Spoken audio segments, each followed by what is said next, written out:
Ha llegado el momento de escuchar la palabra de Dios.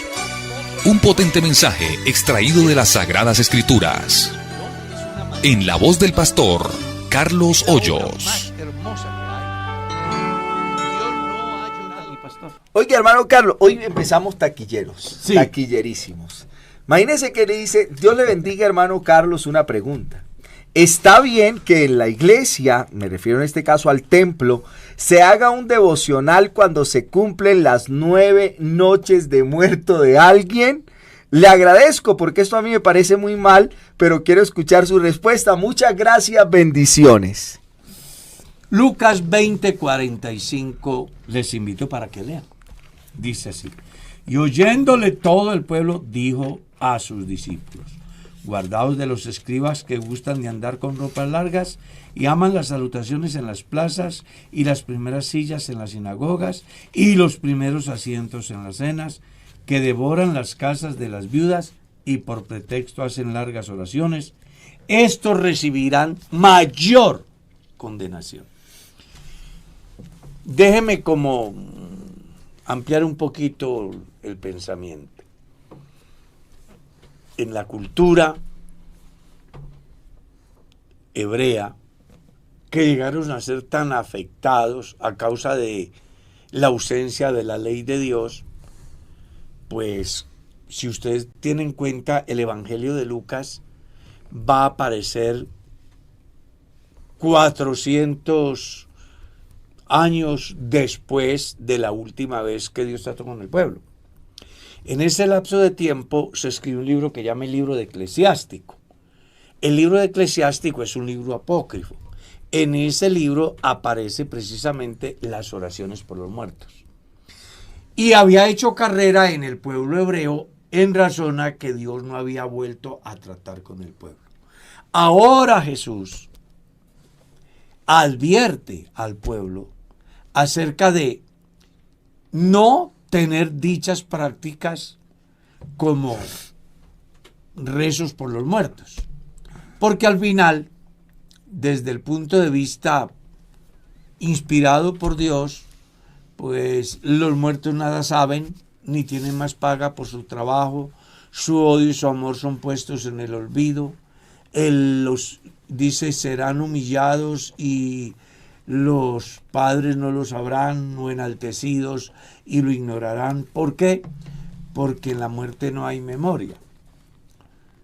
Además, porque esto de las novenas es una práctica ocultista, está muy relacionada con el espiritismo, cuando invocan el espíritu del muerto o al muerto, siendo conscientes de que los muertos nada saben. Es más, si los muertos volvieran o escucharan o tuvieran capacidad de decidir, los criminales no estarían libres y los inocentes no estarían en las prisiones. Esto para decir de que cuando en una iglesia que se llame cristiana, porque la pregunta es esa. Claro, es una iglesia. Es una iglesia, pues supongo que es pentecostal. Sí, señor. Y se le ocurre al pastor hacer un devocional en razón a los 9 días de muerto del hermano. Hombre, ese pastor no se ha convertido y yo sí diría que en ese caso deberían de hablar con el conducto regular, porque a mí se me hace que algo pasa ahí que no tiene nada que ver con lo que la iglesia cree y predica. Nosotros creemos que el hombre se salva cuando está vivo. Si no se salvó vivo, no hay nada. Y entonces, ¿cómo hacer un rito para celebrar el día 9 de la muerte del fulanito aquel? No, bíblicamente no es aprobado y desde la iglesia tampoco. Y Jesús cuestionó severamente a los que hacían eso, diciendo que los que practican eso, dice, recibirán mayor condenación. Había gente experta en hacer rezos por los muertos, ceremonias por los muertos, y a cambio, pues cobraban. Claro, eso dejaba. Y entonces el Señor les dice, por eso van a recibir mayor condenación. Amén. Mi estimado José. Listo, siguiente pregunta, esta también es taquillera, me parece a mí. ¿Es justo y honesto que un cristiano se quede en un país extranjero ilegalmente? Ahora, la segunda pregunta. ¿Qué debería hacer una familia cristiana que por desesperación económica decide emigrar de forma ilegal? Es bien interesante la pregunta. Le hablo desde mi visión, desde mi convicción. Yo no me iría de manera ilegal. Yo no me iría. El día que yo me vaya de Colombia, me voy legal. O no me voy. Porque de todas maneras se está diciendo de alguna forma mentira. Cuando yo me voy del país con el ánimo de quedarme, yo estoy diciendo de alguna manera mentira, porque incluso compro el tiquete de vuelta y me quedo. Tanto en inmigración en Colombia como en el país donde voy, ellos piensan que entré y voy a volver, ¿verdad? Estoy pretendiendo engañar a una nación, a un sistema, y desde ahí ya está mal. ¿Qué debería ser un creyente, una familia que tiene una crisis económica y entonces piensa que la solución es ese el país? Bueno, yo pienso que la solución no es esa. La solución es depender de Dios.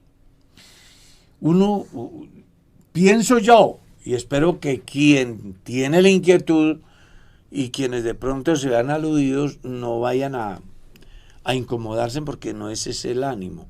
El ánimo es tratar de ser objetivo en la respuesta, ¿verdad?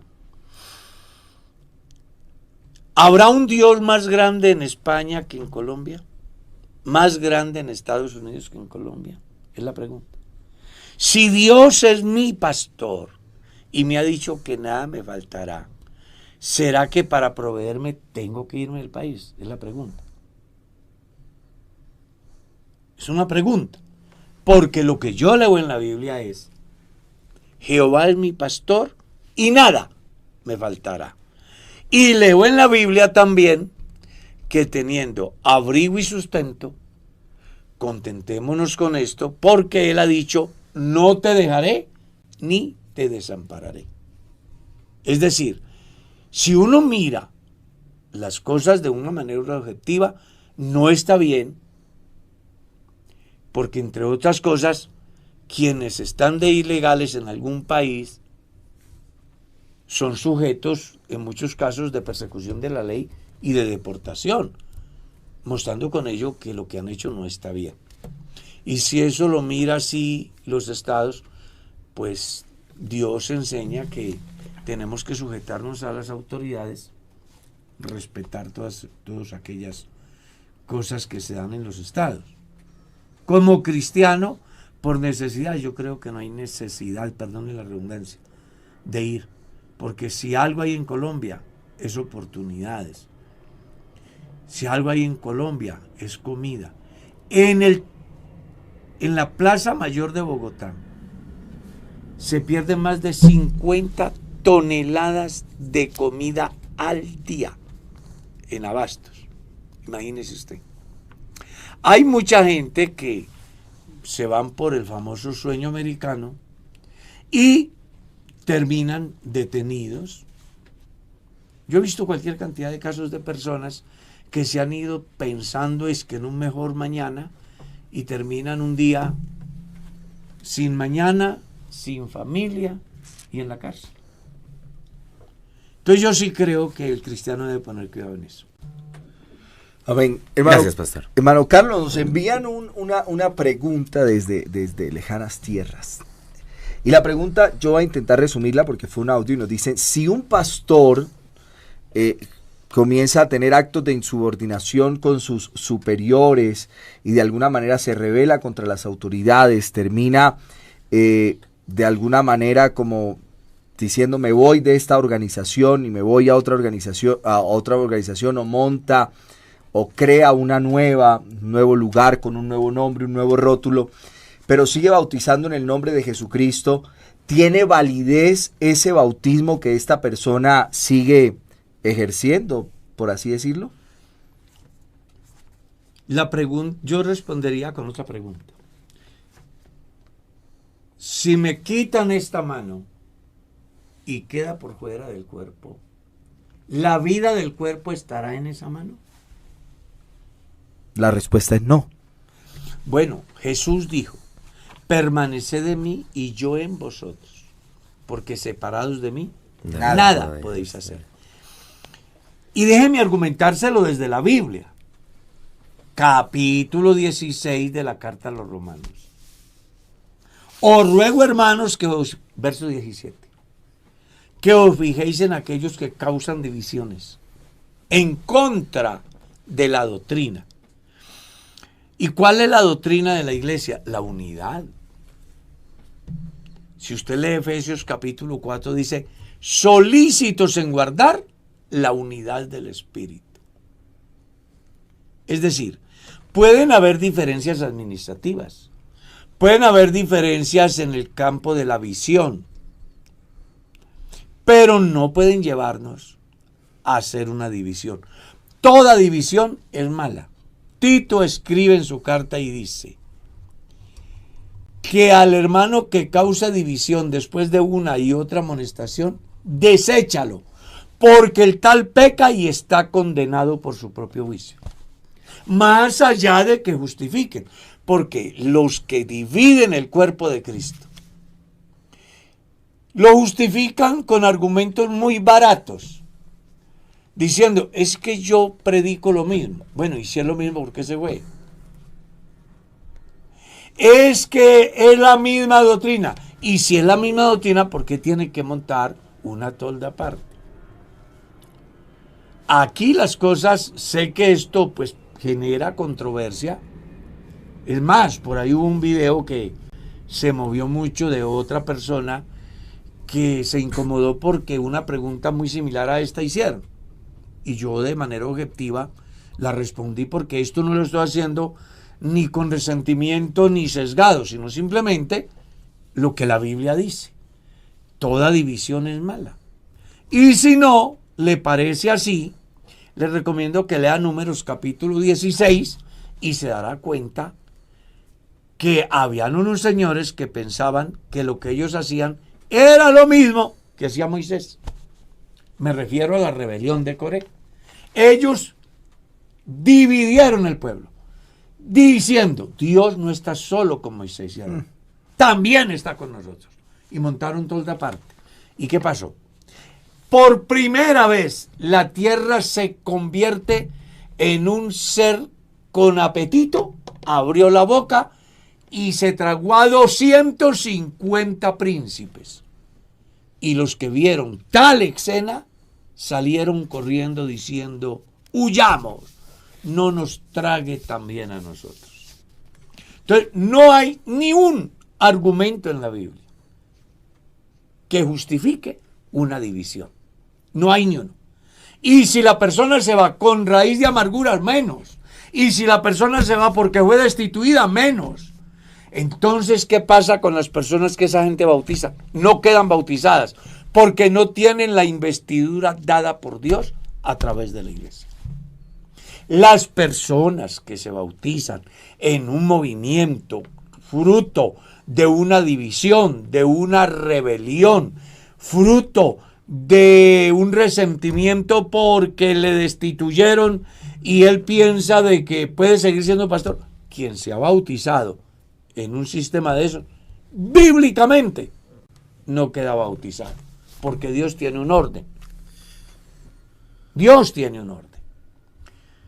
Hay que hacer diferencia en aquellos movimientos que nacen fruto de la fe y de la misión, a los que nacen como consecuencia de un pecado, de una rebelión, de unos intereses personales, de la carencia de humildad, de la sobrecarga de soberbia, porque por muchas razones muchos se han ido de la iglesia.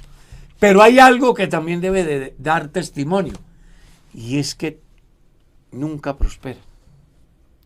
Pero uno ve que donde Dios coloca un pastor, Dios prospera esa obra, porque esa obra tiene la bendición de Dios, tiene la delegación o la autoridad delegada de la iglesia, que ese fue el principio del cristianismo.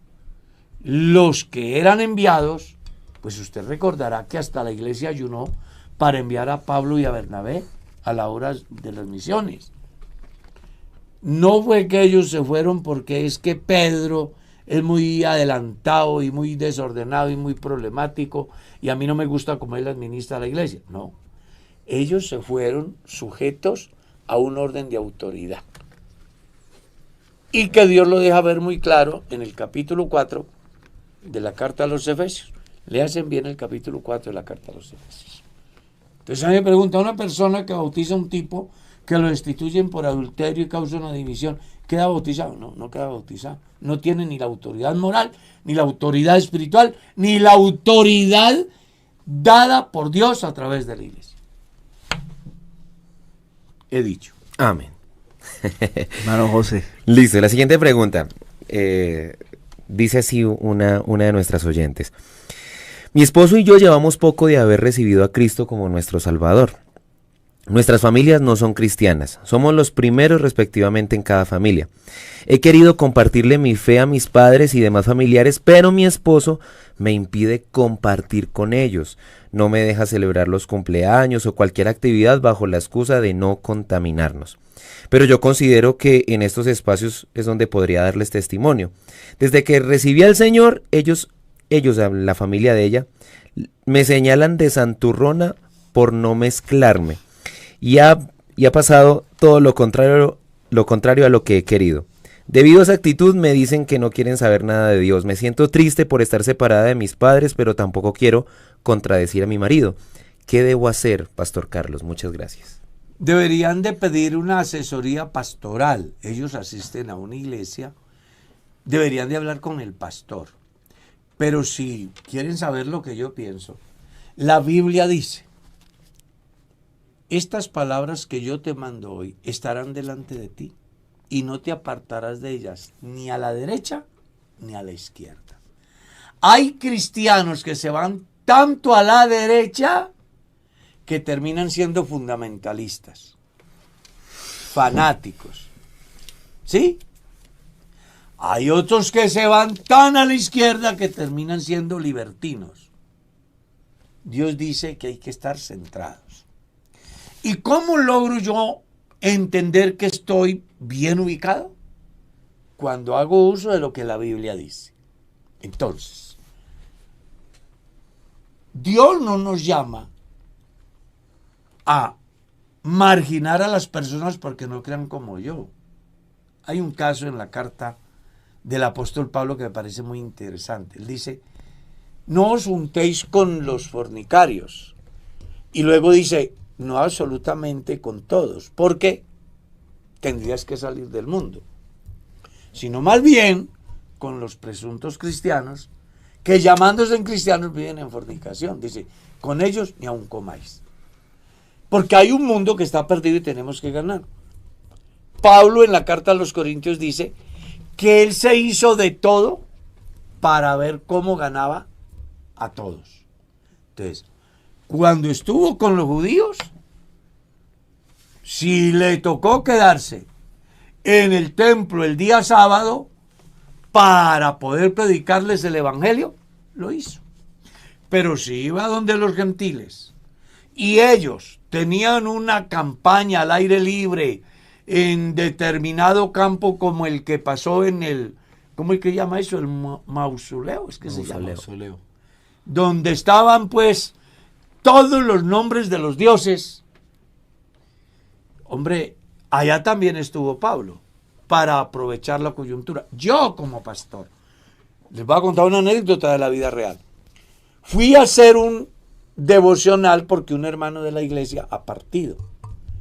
Y usted sabe que en una funeraria pues hay varias salas, hay varios muertos. Tan pronto termino yo el devocional, se me acerca una persona y me dice: Señor, nosotros no somos cristianos, pero me gustaría que usted hiciera un devocional porque es que mi madre ha muerto. Dije, no, pues esta es la oportunidad. Claro. De una. Fui y les prediqué el evangelio, les generé conciencia, no participé del culto idolátrico de ellos, presenté el mensaje de Dios. Si el cumpleaños de mi mamá, el día de la madre de mi mamá, el día del padre, el día de cumpleaños de mi hermano, me abre la puerta para yo predicarle el evangelio, yo voy. No participo de las actividades que van en contravía de nuestros valores. Entonces, más o menos, ¿cómo haría yo? Mi mamá está cumpliendo años hoy. Todos allá son de otra comunidad religiosa y además pagana. Las prácticas de ellos están relacionadas con baile, bebidas y yo qué sé. Bueno, yo trataría de ser el primero en llegar. Para decirle, madre, yo he venido porque hoy es un día muy especial y quiero, pues, felicitarla, leer un salmo de la Biblia y orar por usted. Eso haría yo. Desearle lo mejor y hacerle saber de que el Dios que yo tengo te ama y te quiere salvar. No se vuelva cansón. Hay muchas personas que se hacen aborrecer y luego dicen que es por el evangelio. No, no es por el evangelio, es por la imprudencia, por falta de respeto a los credos de otros. Nosotros podemos permear con el evangelio todas las estructuras religiosas, usando la sabiduría que da el Espíritu Santo. Hay un fenómeno que en una época nos llamaban que éramos una contracultura y me agradó un concepto que era, no somos una contracultura, sino una transcultura, es decir, permeamos otra cultura y la transformamos. Entonces, en ese sentido, el hecho de aislarnos, pues nunca permitirá que nadie sea impactado por lo que nosotros somos o hacemos. Mire lo que Pablo dice en la segunda carta a los Corintios, capítulo 4. Uno se pone a hablar y se acuerda por ahí de pedacitos de la Biblia. En el versículo 4, Pablo dice, si nuestro evangelio está encubierto, entre los que se pierde está encubierto. ¿Cómo puedo yo permear a alguien con el evangelio si no hago lo que tengo que hacer para llevar el evangelio? Y debo de utilizar las estrategias habidas y por haber, los medios. Claro. Incluso a la persona más adversa a nuestra fe, podemos llegarle con el evangelio. Lo que pasa es que tenemos que tener sabiduría. Entonces ustedes lo que necesitan es una asesoría pastoral. Hablen con su pastor, que él sin duda alguna los asesorará para que puedan llevarle el evangelio a su familia. Y no se dañe la relación de la pareja.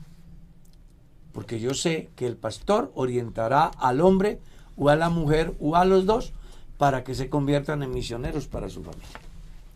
Amén. Amén. Hermano Carlos, nos envían una pregunta y es la siguiente. ¿Puede un pastor prohibirle a la congregación que nombren a Jehová? Él puede, pero no debe. Y si lo hace y los superiores se dan cuenta, lo más seguro es que lo van a llamar para orientarlo. A mí se me hace que cuando un cristiano y un pastor, sobre todo, tiene esas tendencias, está muy afectado por el mesianismo. Y resulta que ninguno que sea mesiánico puede ser pastor de la Iglesia Pentecostal Unida de Colombia. No puede ser. Porque nosotros creemos que Jehová es Dios. Él nos hizo y no nosotros a nosotros mismos. Son sabiondos que se pegan de palabras que ni saben ni entienden para tratar de desubicar a los cristianos del verdadero sentido de la fe. La mejor manera de entender que dicha corriente está errada es leyendo la carta a los Gálatas. El día que un pastor, un creyente, un líder, un predicador quiera saber el verdadero sentido de lo que es la gracia en Jesucristo, que lea la carta a los Gálatas. Porque el mesianismo está en contra de la carta a los Gálatas. La más grande apología en la Biblia es la carta a los Gálatas. Cuando se trata de esas corrientes que se pegan de palabras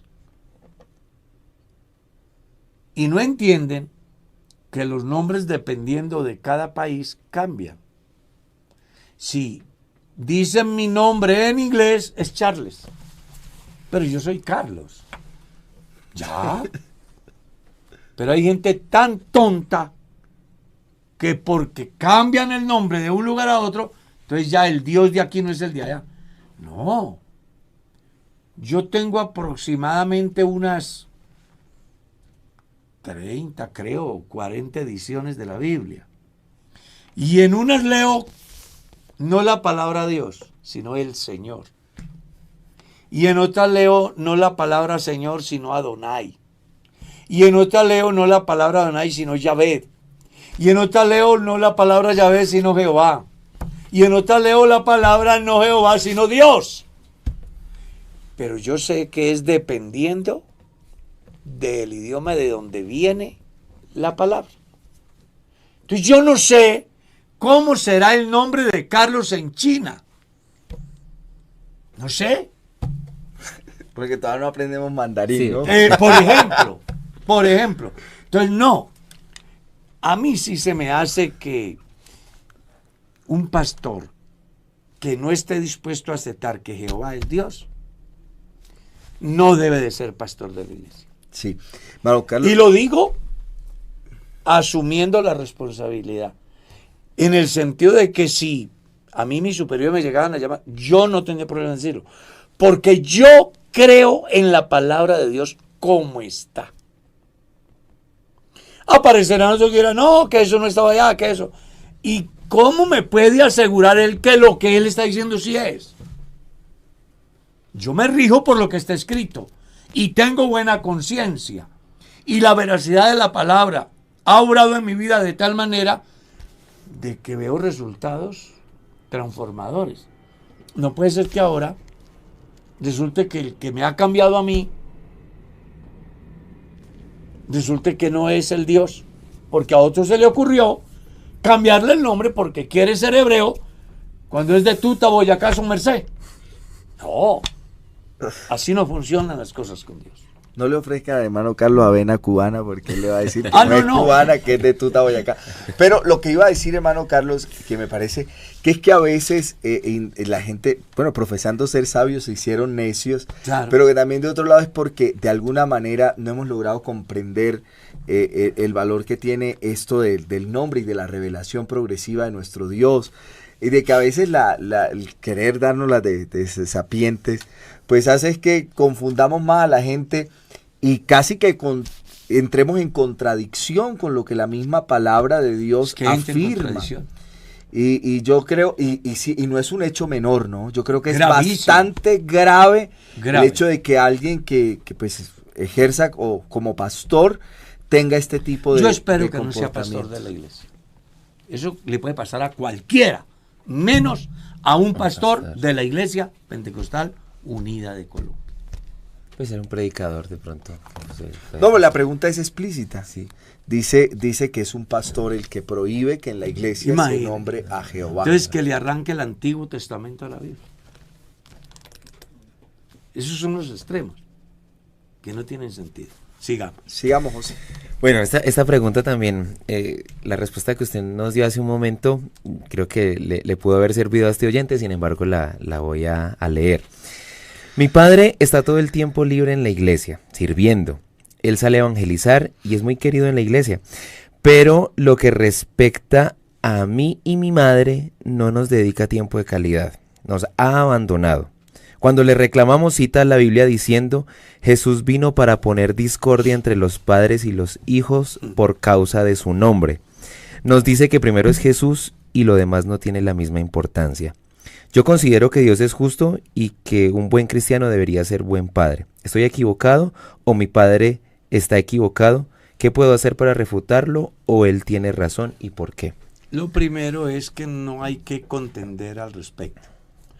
Lo segundo es que nadie puede ser un buen cristiano si no es un buen padre. Nadie, escuche, nadie puede ser un buen pastor de una iglesia si no es un buen padre, un buen esposo. Nadie puede ser un buen esposo, no puede ser un buen hijo de Dios si no es un buen padre. La Biblia dice que el que no provee para los suyos, que el que no sabe gobernar su propia casa. La Biblia enseña, hay dos escuelas. Desafortunadamente hay una que es muy negativa y es la escuela de Caín, la escuela de Acab, la escuela de Ananía y Zafira, que siempre se fueron en contravía de lo que Dios enseña en su palabra. Pero hay una escuela buenísima, la de Abraham, la de Noé, que se convirtieron en faros para sus familias y que hasta hoy la Biblia los destaca como justos, diciendo que si el mundo se fuera a acabar, los únicos que se salvarían serían Daniel, Noé y Job. Léalo en Ezequiel 14:21. Ahí está. Pero si usted mira el historial de Job, ¿qué hacía él? Mientras los hijos celebraban el cumpleaños, cada uno en su día, él ofrecía sacrificios por si sus hijos habían pecado contra Dios. Y cuando Dios fue a destruir a Sodoma y Gomorra, dijo: no puedo hacerlo sin hablar con mi amigo Abraham, porque yo sé que él enseñará a los hijos después de él a que anden en el camino. Nadie puede ser un buen cristiano siendo un mal padre. Nadie puede ser una buena cristiana siendo una mala madre. Nadie puede ser un buen cristiano siendo un mal hijo. Nadie puede ser un buen cristiano siendo un mal funcionario. Nadie. Porque Dios es Dios de orden. Y es cierto, Dios primero, pero no es equivalente a ser irresponsable. Cuando yo cumplo con Dios, debo de cumplir también con mi familia. Que es que la gente a veces traza una línea divisoria entre, o no, lo vuelve equivalente entre, bueno, primero Dios y el quehacer en relación con las actividades propias de una iglesia como el equivalente al amor de Dios y al servicio a Dios, y le dan un lugar terciario a la familia. Yo creo que ahí sí hay un error como de orden, y es porque la familia, en este caso la esposa y los hijos, deben en consecuencia de ese amor a Dios ocupar un lugar preponderante. Que creo que en ocasiones uno podría dar dos miradas, ¿no? La de aquellos que pues de manera autónoma deciden dedicar todo su tiempo, pero también en lugares donde a veces el entregarle tantas responsabilidades a un mismo individuo dentro de las actividades de la iglesia hace que él se ocupe tanto que se olvide en ocasiones de dedicar tiempo a su familia. Y creo que sí es importante ese término. Ya es el manejo administrativo. Ese término que usted utiliza es fundamental, equilibrio siempre. Y creo que estamos llenos de casos donde los hijos dicen: no, pues mi papá muy buen cristiano, muy buen predicador, pero yo ni lo veo, ni está en la casa, o siempre está dedicado a esto. Lo triste es que está predicando y la de los perdidos. Sí. Y resulta que la familia que tiene en la casa la tiene perdida. Por eso hablé de Noé. Sí. Uy, ese fenómeno de un fracaso como predicador, Noé, ¿no? Fracaso como predicador, sí. Pero salvó a su familia. A ver. Sí, claro. Caballero, hermano, pastor, líder, que se pierde el mundo, pero que no se pierda su familia. Eso es a lo que podemos llegar. Conscientes de que en el tiempo de la gracia, si yo salvo mi familia, también haré posible que muchos lleguen al conocimiento de la verdad. Amén. Siga. Dice: Dios le bendiga, pastor. Me gustaría hacerle una pregunta. Si una hermana y su hijo en un determinado momento se van de la iglesia y luego vuelven, pero ella ya vuelve con un novio y el chico fuma, ¿se les puede decir a ellos hermanos? No. Ellos deben de reconciliarse con Dios. A eso es a lo que Pablo se refiere. No llaméis hermano a aquel que vive una vida desordenada. No lo llame hermano. Un día bajé al salón, me encontré un tipo que estaba con su amante. Me dijo, hermano, pastor, yo vengo porque es que mi compañera está poseída del demonio. Estaba endemoniada desde la visión del tipo. Yo le he preguntado, ¿ella es su esposa? No, pastor, yo dejé mi esposa por venirme con ella. Usted lo que tiene es que arrepentirse. No me diga hermano, usted no es mi hermano. Usted tiene que arrepentirse y volverse para donde su mujer. Porque usted la abandonó por venirse con ella. Usted, señora, tiene que arrepentirse. Ustedes son una puerta abierta al infierno. Prepárense para recibir todos los demonios, habidos y por haber. ¿Quieren solucionar el problema? Vuelva y busque a su mujer, arregle sus cosas, deje a la señora en su vida y juntos busquen a Dios, porque no hay otro camino.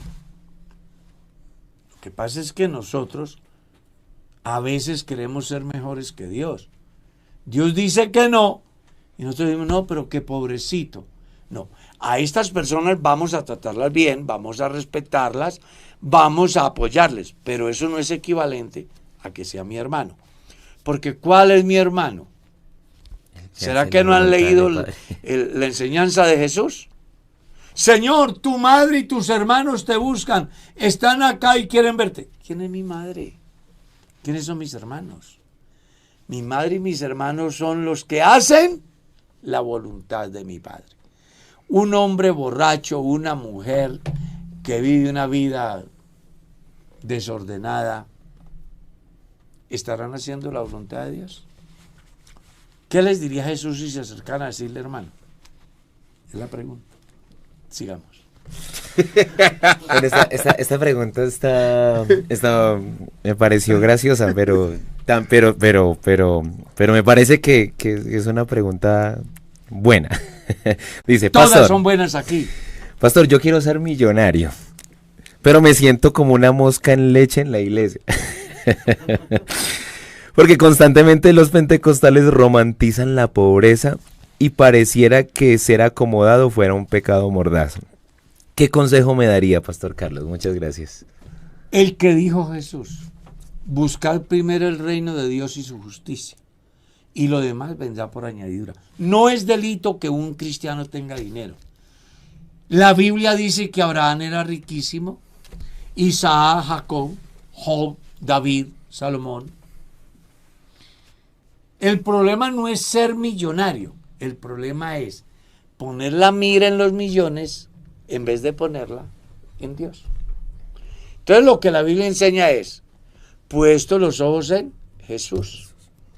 Si después de yo agradar a Dios, vivir en Dios, Él me bendice económicamente, será una bendición. Pero si yo busco los millones sin Dios, pues puedo llegar a ser millonario, pero no ser salvo.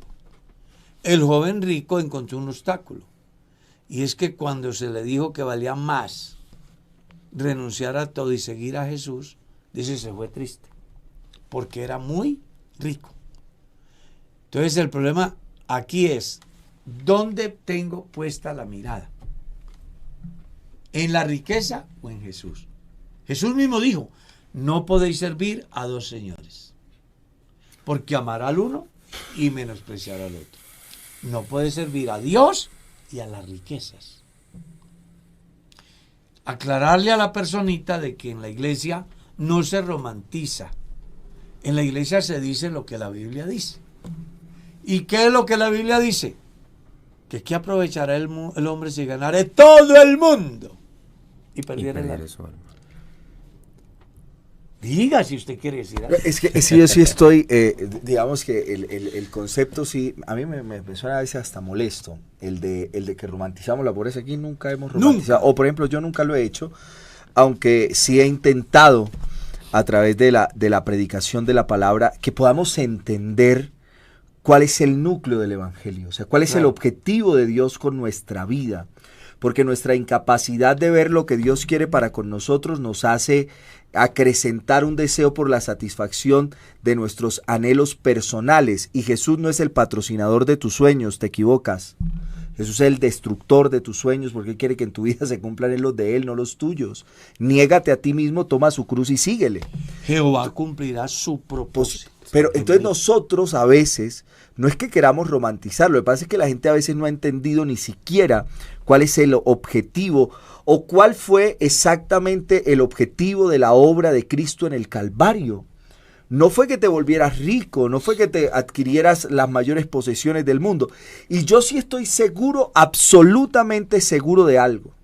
Y es que aquella persona que le da a Dios el primer lugar, Dios se encarga de proveerle infinitamente más de lo necesario. Así. Siempre y cuando se mantenga fiel a lo que Dios quiere.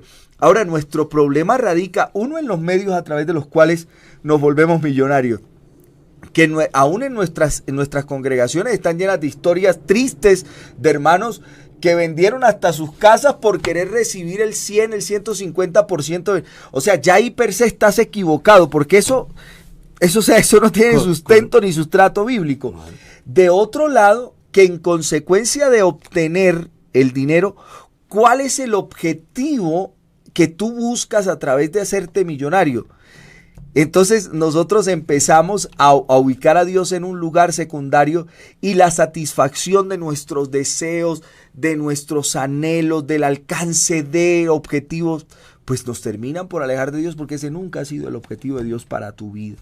Yo sí lamento a veces que la gente crea, y lo lamento porque pues hay gente que sigue creyendo eso, que el evangelio es para pobres, y están equivocados. Están equivocadísimos, y están equivocados aquellos que creen que cuando Dios llega a tu vida entonces te limita el alcance de falso de toda falsedad. Dios quiere que tú crezcas, pero enfocado en lo que Él anhela para tu vida, no en que en consecuencia de tú termines olvidándote de Dios. Entonces esa nunca fue la bendición de Dios. Yo creería eso. O sea, Claro, no, es que me volví rico y me olvidé de Dios. Pues entonces eso no era la bendición de Dios, te equivocaste. La Biblia dice que los que aman al dinero fueron traspasados de muchos dolores. Yo lamento porque a veces uno... Pero Mejor dicho. Yo sí, y yo le pido a Dios a eso porque yo a veces lo digo, ¿no? Y no estoy haciendo aquí alarde de la pobreza, ni más faltaba. Pero Dios, que me ha permitido estar en entornos donde hay gente que de verdad tiene dinero, de verdad, o sea, sí, ¿no? Sí. A veces lo que la gente pone, uno sí se da cuenta que la mayor bendición que uno pudo haber tenido es haber conocido a Cristo. Claro. Sin alimentar ese anhelo de pobreza, ni más faltaba. Pero qué bueno que usted entienda cuál es el verdadero sentido de este proyecto de Dios para su vida. Recuerde de que si usted ganara todo el mundo y pierde su alma, será un pobre, miserable, ciego y desnudo. No lo digo yo, lo dice Dios. Sí, sigamos. Sí. Eres rico y te has enriquecido, le dice. Si eres rico y te has enriquecido y haces alarde de que tienes visión y que de ninguna cosa tienes necesidad, pero no sabes que eres un pobre, miserable, ciego y desnudo. Sí, lo que pasa es que yo veo que de pronto las redes sociales y los medios de comunicación también venden una falsa perspectiva de lo que es ser millonario. Entonces, de pronto esa es la idea que conciben algunos, que riqueza, ser millonario es estar de viaje todo el día, andar en spa. Y no, pues quienes amasan una fortuna viven también esclavos de cada negocio que tienen. Y si, a ver, el pobre, la Biblia dice así: dulce es el sueño del trabajador, coma poco o coma mucho, pero al rico no le deja dormir la riqueza. Entonces uno sale por acá y uno ve un tipo escoltado con 10 o 20 personas que lo están cuidando. ¿Para qué dinero así? En cambio, yo me siento en una andena como en mi negado. ¿No le parece maravilloso? Amén. A mí sí me parece fascinante. Sí, dele gracias a Dios. No se preocupe por ser rico en las cosas terrenales, preocúpese por ser rico en Dios. Y de ahí para allá. Porque yo sí quisiera hacer énfasis en eso. El hecho de cuando tú comprendes el verdadero sentido del evangelio y le das de verdad esa prioridad a Dios, hermano, yo le aseguro por la veracidad de la palabra de Dios, ¿cierto? Buscad primeramente el reino de Dios y su justicia, y las demás cosas os serán añadidas. Es en la fuente. Y los ejemplos que pone el texto pues son innumerables. Infinidad. Y es importante, y yo siempre motivo a la gente, oiga, crezca en lo académico, llegue a niveles académicos, claro, ocupe lugares, pero nunca te olvides de Dios. Y nunca permitas que el alcance de eso te aleje de Cristo, porque casos hay por montón de gente que uno lamenta ese hecho. Pero, siguiente pregunta, hermano Carlos. Cuando una hija se casa sin el consentimiento de su madre y luego reclama para que le acepten la relación, ¿qué hacer?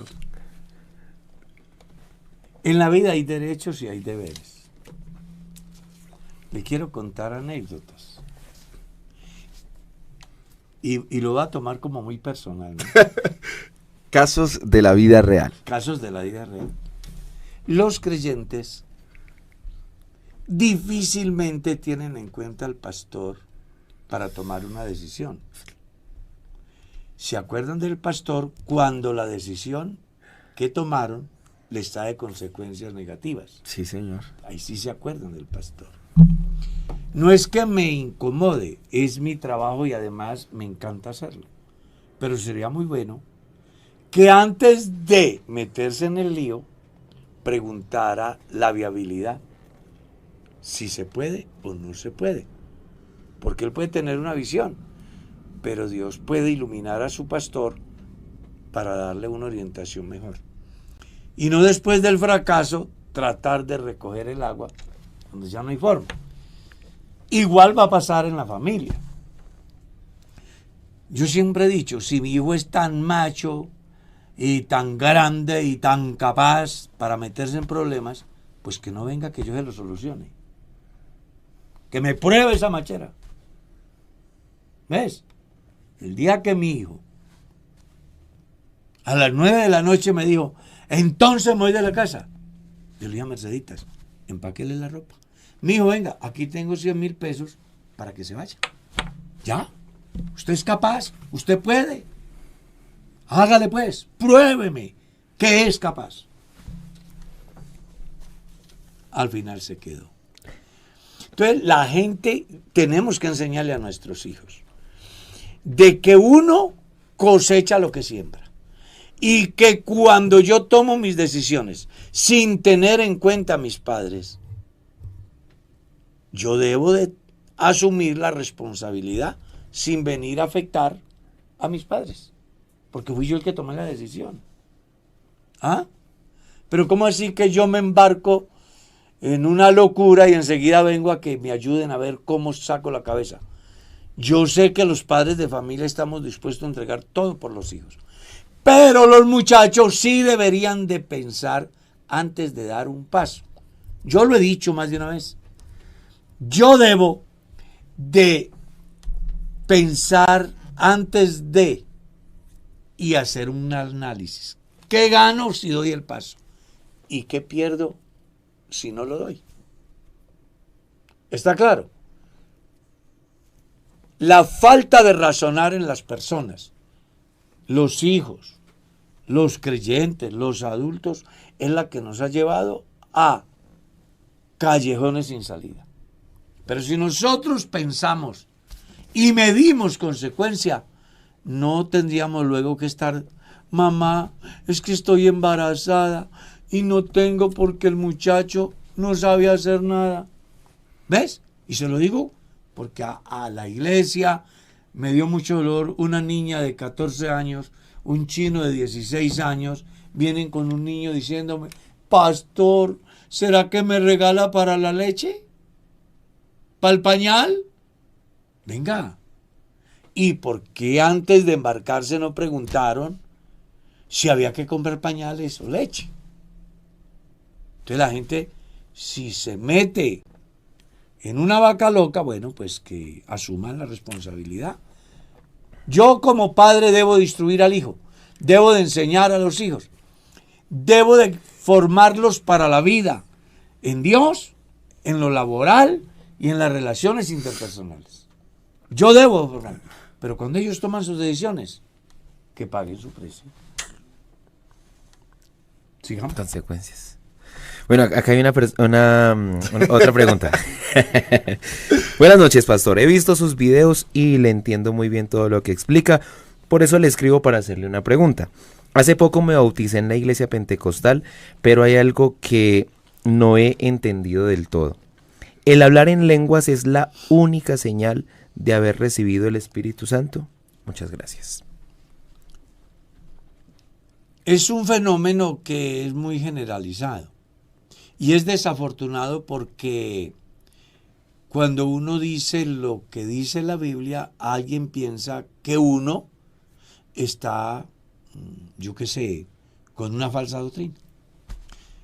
A la personita solo le voy a decir una cosa. La Biblia dice, no yo. La Biblia dice, no yo. Repito otra vez. La Biblia dice, no yo. El que creyere y fuere bautizado, éste será salvo. Y después de que sea salvo, vienen una cantidad de bendiciones de Dios. ¿Cuáles? Autoridad para echar fuera demonios. ¿Cuáles? Hablar nuevas lenguas. ¿Cuáles? Tomar en las manos serpientes. ¿Cuáles? Ser inmune al veneno de la gente mala que buscan que yo muera para que no siga predicando.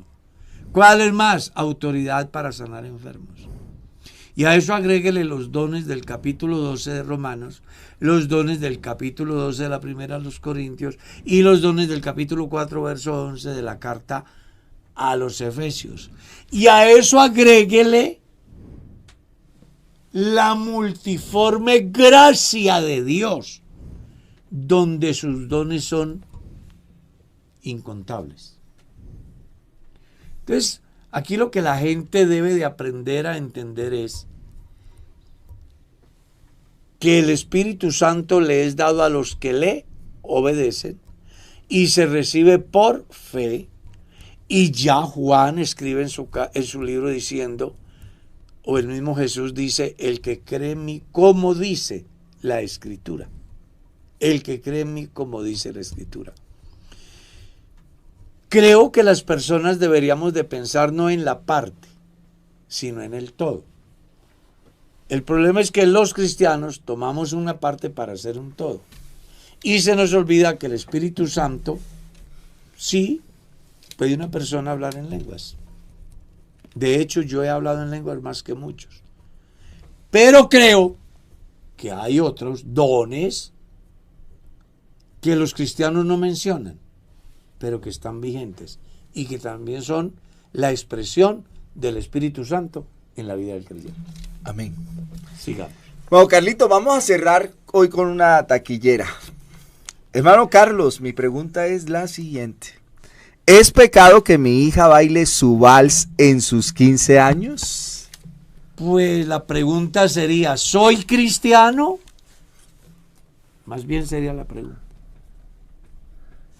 Si soy cristiano, ya sabe la respuesta. Si usted es cristiano, entonces ya usted sabe la respuesta. Estaba en una iglesia, en un evento que me invitaron. A veces me invitan. Y se me acerca un joven que se acaba de graduar. Tarea empresarial es que se dice. O sea, el proyecto que presentan. Él presentó un proyecto de una cervecería, el Santo Cristiano. Entonces inventó una cerveza. Sin alcohol. Si un cristiano va a inventarme un cultivo de marihuana uno dice, venga, pero ¿por qué no piensa en sembrar un cultivo de maíz, por ejemplo? Bueno, pero dejemos de eso.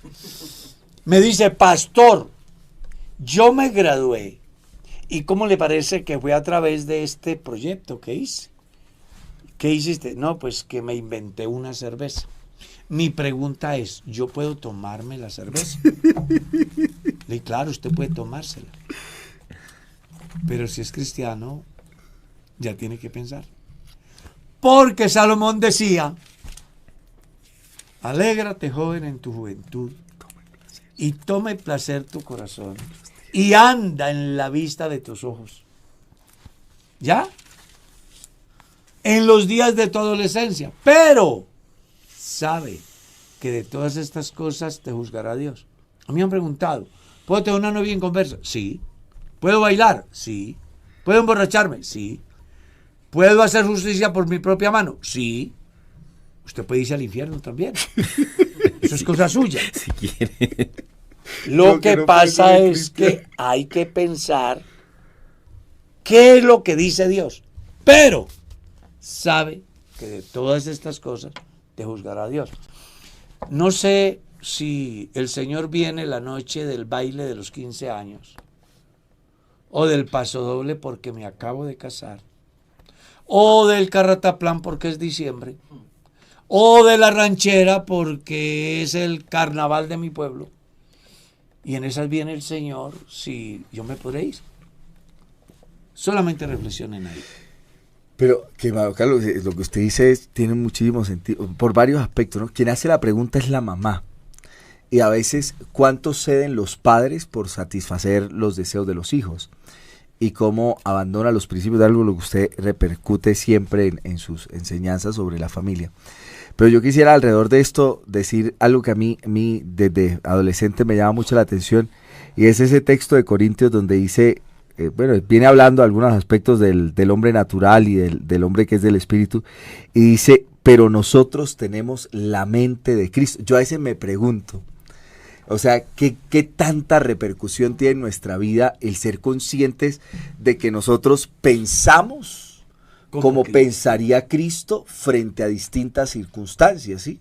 En ese sentido, o sea, es que tu mente ya no es tu mente, tú ahora tienes la mente de Cristo, y en ese sentido el procesamiento de todas esas cosas que suceden a tu alrededor está mediado por lo que Cristo piensa. Y entonces uno dice a veces, bueno, ¿así pensaría Cristo frente a determinada situación? ¿O soy yo el que de manera autónoma decido qué hacer? Hay una cosa que dijimos que reúne eso que usted siente. Soy cristiano. Porque es que, hombre, hasta los paganos definen muy bien eso. Cristiano quiere decir hombre de Cristo. Eso decía el catecismo del sacerdote Gaspar Astete, que sé que algunos viejos lo leyeron. Cristiano quiere decir hombre de Cristo. La pregunta es, ¿un cristiano que tiene la mente de Cristo, le cabe en su mentecita el baile, la cerveza, las vacaciones espirituales? Un hermano dejó de venir a la iglesia y le pregunté, no, hermano, es que me di unas vacaciones. ¿Serán cristianos de verdad? Hay que reflexionar, porque no todo el que me dice Señor, Señor. Esto es más complejo de lo que la gente cree. Pero tengo una noticia. Se fue el tiempo. Quedan preguntas.